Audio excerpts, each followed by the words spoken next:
Assalamualaikum warahmatullahi wabarakatuh. Apa khabar semua penonton di rumah? Cik Man harapkan semoga semuanya berada dalam keadaan ceria, gembira dan happy bersama keluarga.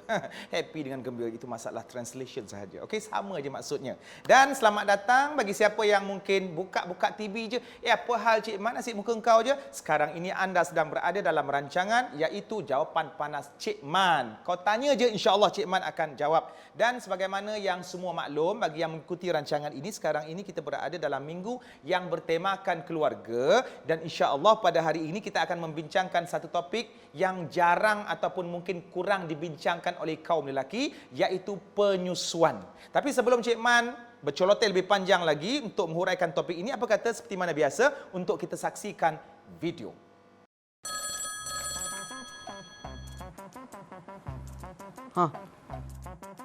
Hello Kadim. Hello Ali. Tolong aku Ali. Aku ada persoalan yang tak terjawab ni. Apa persoalan yang tak terjawabkan tu? Yang aku boleh tanggungjawabkan? Macam ni. Persoalan aku, kalaulah seseorang bayi tu diterima susu dengan wanita yang bukan ibu dia, tu jadi ibu susuan kan? Ya. Soalan yang ada jawapannya. Jadi, apa persoalannya? Sekiranya dia jadi ibu susuan, maka hubungan bayi tu dengan ibu susuan tu macam hubungan kau dengan ibu sendiri. Ya. Masih lagi soalan yang ada jawapannya. Tapi yang masih lagi jadi persoalan aku, Ya. Apa persoalannya tu? patut tak kalau aku bagi je anak kucing aku yang mak dia mati tu menyusu dengan mak kucing lain? Kau ni Kadim.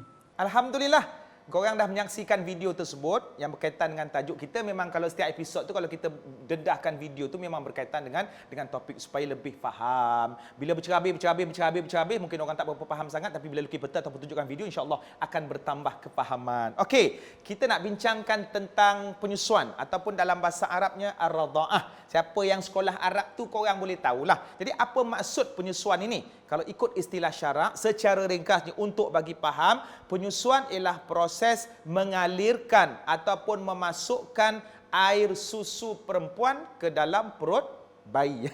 Tengok, bila dah sebut air susu perempuan dah lain macam dah bujang tu. Baik, mengalirkan air susu perempuan ke dalam perut bayi. Maka itu proses penyusuan. Baik, berkenaan dengan dalilnya. Setiap sesuatu tu sebagaimana yang kita maklum mesti ada dalil. Ada juga netizen yang menanyakan, boleh ke menyusu konsep menyusu ni? Memang kita daripada kecil memang menyusu. Engkau menyusu dengan mak engkau, Cik Man menyusu dengan mak Cik Man. Kemudian yang lain pun menyusu dengan ibu masing-masing. Cuma mungkin ada perkara-perkara lain yang menimbulkan soalan netizen. Boleh ke seorang bayi menyusu dengan orang lain? Maka sudah disebut di dalam Al-Quran dalilnya. A'udzubillahi minasyaitonirrajim. Wa in ta'asartum fasaturdi'u lahu ukhra.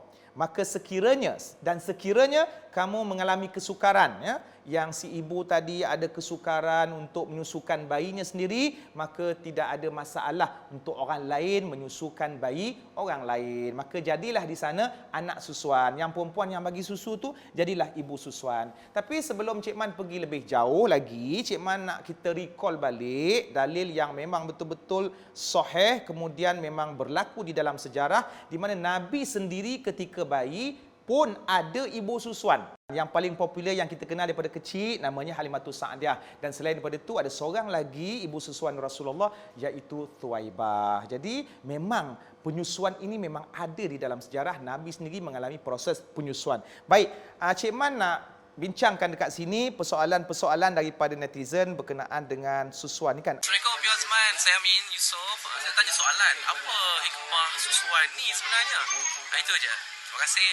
Hikmah ni kita boleh fikirkan bersama. Antara hikmah susuan ialah seseorang yang tak dapat menyusukan anak sendiri, kita dapat membantu ibu tersebut untuk menyusukan anaknya. Itu antara hikmah, saling tolong menolong antara satu sama lain. Dalam Quran pun Allah sebut tentang ni, ta'awanu 'alal birri wat taqwa wa la ta'awanu 'alal itsmi wal 'udwan. Dan tolong menolonglah kamu dalam urusan kebaikan dan juga takwa, tapi janganlah kamu tolong menolong dalam urusan dosa dan juga permusuhan. Kemudian persoalan-persoalan lain yang turut dilontarkan oleh netizen dalam DM ataupun sesama masyarakat, kalau kita berjumpa tepi jalan, dia bertanya, Cik Man, apa syarat untuk jadi anak susuan?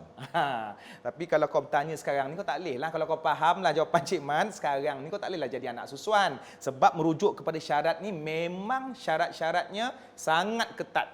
Iaitu yang pertamanya, mestilah bayi yang menyusu itu kurang daripada 2 tahun. Jadi adik yang bertanya ni form berapa? Form 6, tak boleh jadi anak susuan. Kau nak menyusu tang mana? Baik, yang kedua, dia tidak makan apa-apa melainkan susu ibu lah. Ya? Kalau orang tu dah makan masak lemak cili api apa semua tu, itu kau fikir sendirilah, faham-faham sendirilah. Dan seterusnya syarat untuk menjadi anak susuan mesti 5 kali kenyang. Dulu asalnya 10, kemudian dimansuhkan, dibatalkan hukum itu, dibuat dengan hukum baru, iaitu 5 kali susuan. Maksudnya, apa yang dimaksudkan dengan 5 kali susuan ini? Bila seseorang bayi menyusu dengan seorang perempuan ajnabi ataupun perempuan yang bukan ahli keluarganya, yang bukan ibu kandungnya, 5 kali, kemudian sampai kenyang pula, maka bila dia dah dewasa nanti, kalau bayi itu lelaki, dia boleh bersalam, dia boleh peluk, dia boleh memperlakukan ibu susuan yang asalnya sebelum menyusu itu adalah orang asing, sama sebagai ibu kandungnya sendiri. Itu antara keistimewaan ataupun simbolik yang paling istimewa sekali yang Allah jadikan kepada hubungan ataupun proses penyusuan ini. Tapi ulama meletakkan syarat 5 kali susu. 4 tak boleh, 3 tak boleh, ke bawah tak boleh, 5 kali lebih bagus sampai kenyang. Mungkin ada persoalan-persoalan yang lain juga. Cik Man, tadi Cik Man kata 5 kali kenyang. Tapi macam mana nak tahu yang bayi tu dah kenyang? Dia bagi tahu ke? Mama dah kenyang. Kan? Bayi mana boleh bercakap? Nak-nak pula dia 2 tahun ke bawah. Ini bukan Nabi Isa ataupun beberapa orang bayi lagi yang ditakdirkan bercakap ataupun diberikan kemampuan untuk bercakap pada waktu umur yang sepatutnya tak boleh bercakap dari segi logiknya. Maka ulama ataupun ilmuwan-ilmuwan memberikan garis panduan. Bukan saja ulama yang mengkaji tentang ilmu syariah, bahkan juga ulama yang mengkaji tentang orang kata fizikal, doktor-doktor perubatan memberikan beberapa garis panduan untuk kita mengetahui apa tandanya seorang bayi sudah kenyang daripada menyusu. Tapi sebelum Cik Man jawab soalan ini, apa kata kita berhenti dulu, bukan untuk menyusu tapi untuk berhenti rehat seketika, mungkin kopi o, teh o, ais dan seumpamanya, kembali selepas ini.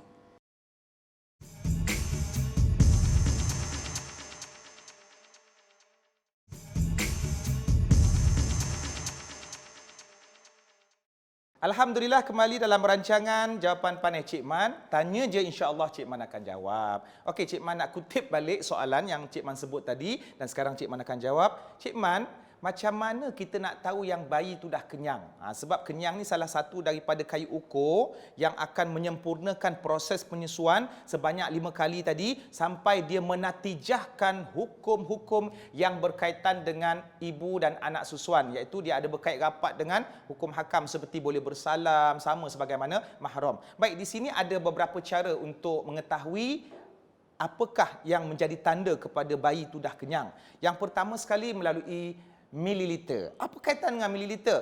Seorang ibu tu sendiri dia tahu kebiasaannya baby yang dia susu tu kandungan dia banyak mana, berapa ml, kemudian budak tu kenyang. Jadi itu sebagai kayu ukur dia. Selalunya, ialah Cik Man pun tak bolehlah nak sukat sendiri kan. Kadang-kadang kita pun tak faham tentang topik ini atau tentang isu mililiter ni. Contohnya kalau dalam 10 ml ke ataupun dalam 15 ml kebiasaannya budak tu dah berhenti menyusu, maka untuk yang next time punya, kalau dah 15 ml, insya-Allah dia dah kenyang lah tu. Ini dari segi kaedah kita nak sukat dalam ml. Yang keduanya, tanda untuk mengetahui baby itu dah kenyang, dia sendiri melepaskan puting susu. Okey, dia sendiri yang melepaskan puting susu, maknanya tandanya dia dah kenyang. Yang tu kita kena perhatikanlah. Okey, kemudian yang ketiga antara tanda bayi itu sudah kenyang adalah daripada naluri seorang ibu. Penonton sekalian, ibu ni adalah satu makhluk yang sakti, yang mempunyai jiwa yang halus. Bukan makhluk halus, itu iblis. Tapi ibu ni satu makhluk yang mempunyai naluri, yang dia tahu anak dia ada masalah lebih daripada ayah. Bukan maksudnya ibu ni orang kata lebih istimewa ataupun ayah ni tak ada function. Tak. Tapi ibu yang sentiasa dengan anak. Dia tahu waktu bila anak dia seronok, dia tahu bila anak dia memendam perasaan, dia tahu bila waktu anak dia bermasalah. Maka naluri seorang ibu itu menjadi suatu orang kata bukan kuasa magic ke tidak, tapi nilai tambah seseorang ibu tu untuk faham anaknya Sebabnya sebab dia bela. Bukan saja selepas lahir, 9 bulan 10 hari berada dalam rahim ataupun dalam kandungan seorang ibu. Itu antara tanda-tanda untuk kita memahamilah. Sebab kita kena tahu juga budak tu mesti kenyang 5 kali untuk menghasilkan hukum ibu ataupun anak susuan itu tadi. Kemudian banyak sebenarnya soalan-soalan daripada netizen. Kemudian ada soalan-soalan yang lain. Cik Man, saya nak tanya, siapa antara yang boleh susukan bayi? Jawapan ni rasanya adik pun boleh jawab sendiri kan. Mestilah perempuan, takkan Haji Dolah. Jadi antara yang boleh menyusukan bayi itu perempuan yang dia ada syarat-syarat ataupun ciri-ciri yang tertentu. Sama ada, bila sebut perempuan itu, sama ada perempuan yang sudah berkahwin ataupun perempuan yang belum berkahwin ataupun anak dara. Jadi orang akan terfikir, macam mana ni anak dara tak berkahwin lagi? Macam mana dia ada susu ke? Yang tu nanti kita akan bincangkan kemudian. Kita kutip dulu soalan-soalan yang seterusnya. Persoalan yang berkaitan bagi menyusukan bayi. Cik Man, kalau perempuan tu bukan Islam, boleh ke dia menyusukan bayi? Setakat ini tidak ada pun dalil daripada Al-Quran dan As-Sunnah yang melarang, dalil secara jelas dan sahih yang melarang menyusu dengan perempuan yang bukan Muslim. Tetapi sebahagiannya mengatakan bahawa sebaik-baiknya kita susukan baby tersebut ataupun bayi itu kepada wanita Islam. Kerana wanita Islam itu insya-Allah terjaga dari segi pemakanannya ataupun terhindar daripada perkara-perkara yang syubhat ataupun yang haram. Yang benda itu akan bagi kesan kepada tumbesaran bayi itu. Tapi kalau nak menyusu pada bayi yang kepada ibu ataupun perempuan yang bukan Islam, benda itu tidak menjadi masalah dan bukan merupakan satu dosa. Jadi dia bersambung pula dengan soalan boleh ke tidak menyusu dengan wanita yang bukan Islam tu, ada kesan ataupun tidak kepada agama si bayi. Yalah, bayi itu tadi lahir daripada Cik Minah, kemudian suami dia Haji Dolah, kemudian mungkin kedua-dua ni ada masalah penyusuan. Nak bagi pula kepada wanita yang bukan Islam, jiran dia baik, memang berpuluh-puluh tahun hidup bersama, maka tidak memberi kesan langsung, tidak menukar agama si bayi, dia tetap beragama Islam sebagaimana dilahir dalam keadaan Islam dan fitrah.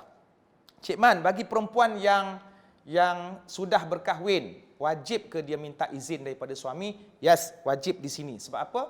Bila wanita seorang yang menjadi isteri orang, sudah berkahwin, maka dia tertakluk ketaatannya kepada suami, di mana suaminya akan menentukan boleh ataupun tidak. Sebab benda tu bagi kesan. Bila si isteri menyusukan bayi orang lain tanpa izin suami, dia akan terpalit juga kepada suami. Sebab nanti apa-apa hal suami kena jawab. Kenapa kau bagi isteri kau menyusukan anak orang lain? Ni dah bagi mudarat. Siapa yang nak bertanggungjawab? Yang susah payah nak fikirkan, nak settle masalah? Suami juga. Sebagaimana kalau anak gadis itu, dia tertakluk ketaatannya kepada kedua-dua ibu bapa. Baik. Kemudian soalan-soalan yang lain, boleh ke anak susuan berkahwin dengan anak bapa susuan dengan isteri lain? Korang faham ke tidak ni? Anak susuan berkahwin dengan anak bapa susuan. Yang anak tu daripada isterinya yang lain. Dia macam ni lah. Selalunya seorang anak susuan, dia menyusu dengan seorang perempuan, maka perempuan tu jadi ibu susuan dia. Dan anak-anak ibu susuannya menjadi adik-beradik susuannya. Maka mereka semua sudah pastinya sebagaimana hubungan mahram. Tapi yang anak ni tadi, anak susuan ni contoh, katakanlah lelaki, dia nak berkahwin dengan anak-anak bapa susuannya, di mana bapa susuannya tu berkahwin dengan perempuan lain, hasil anak-anak daripada perempuan lain. Maka jawapannya tak boleh kahwin. Sebab apa? Hubungan susuan ini haram sebagaimana hubungan nasab. Apa-apa yang diharamkan oleh nasab, itu juga sama diharamkan oleh susuan. Apa-apa yang dibenarkan oleh hubungan nasab ataupun keturunan, nasab ni maksudnya keturunan. Contohnya, mak kandung boleh salam dengan anak kandung lelaki. Maka ini boleh disebabkan keturunan ataupun nasab. Maka sama juga situasinya dengan susuan. Ibu susuan boleh bersalam dengan anak lelaki susuan. Okey, begitu juga anak susuan yang lelaki tidak boleh berkahwin dengan adik-beradik susuan. Satu ayah walaupun lain mak. Sama sebagaimana seorang anak lelaki tidak boleh berkahwin dengan adik-beradik perempuannya daripada ayah yang sama walaupun ayahnya kahwin dengan perempuan lain. Contohnya, Cik Man nak berkahwin dengan adik perempuan Cik Man, tapi mak yang lain kerana ayah ada kahwin dua. Sama juga aplikasinya ataupun analoginya terhadap anak susuan dengan adik-beradik susuan yang lain lah. Walaupun ayah yang sama, tapi mak yang lain tetap daripada keturunan. Baik, jadi itu yang Cik Man dapat kongsikan untuk blog ini berkenaan dengan beberapa soalan, tapi kita tidak tamat sampai di sini saja. Kita berhenti rehat seketika untuk menyambung lebih banyak lagi persoalan-persoalan netizen dengan tajuk penyusuan. Kembali selepas ini.